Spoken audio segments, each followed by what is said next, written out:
As we left off yesterday, Deacon continues to act as though he is stunned by Steffi and Finn's notion that Sheila might still be alive.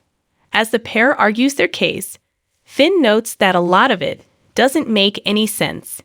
And after spending 8 minutes examining the toe under a microscope, Steffi and Finn are certain that Sheila is still alive. They have obviously watched more than their fair share of CSI Miami. Finn displays the memorabilia he obtained from Sanchez when asked why they believe Sheila is still alive. Deacon inquires, "So you're just strolling around and knocking on doors with this toe?"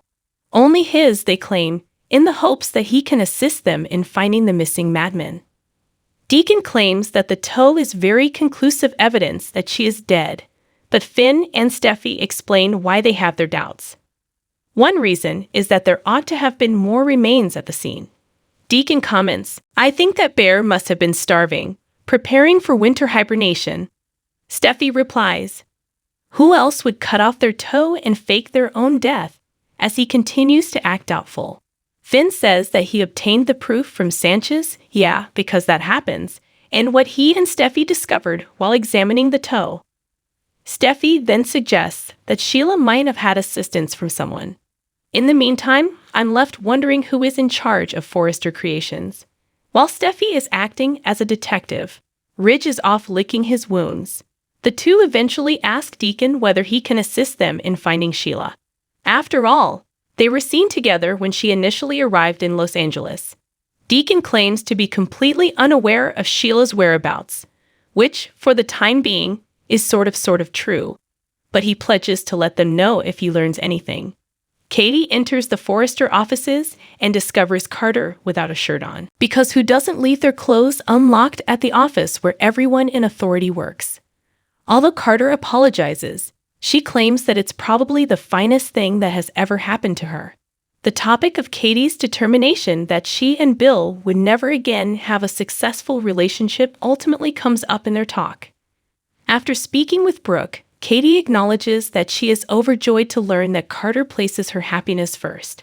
After seeing her ex make a play for her and her sister within minutes of one another, she loved him for opposing Bill. Katie acknowledges that Bill tried to court her again, but she informed him she was ready to move on.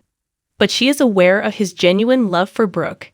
Katie asks, "Do you believe there's one male in Los Angeles who isn't in love with Brooke?" I'll tell you what he says, and you can guess how it makes the stunning woman giggle in real time. When she questions whether he was actually never interested in her sister, Carter not only categorically denies it, but also demonstrates where his true affections lie by luring Katie into a passionate kiss.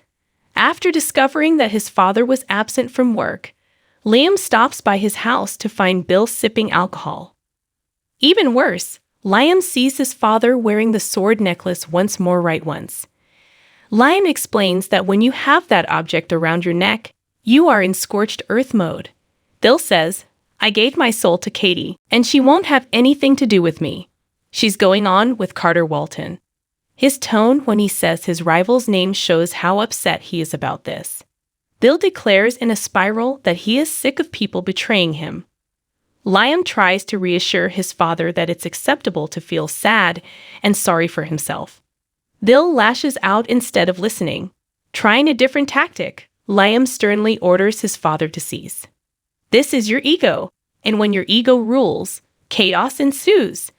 Bill is reminded by Liam that he and Katie will always be linked via their kid in an effort to give his father one more reality check. "But it's been a while since you two were romantically involved." Yes, but Bill points out that it has always existed below the surface. "Everyone anticipated that we would unite," he claims.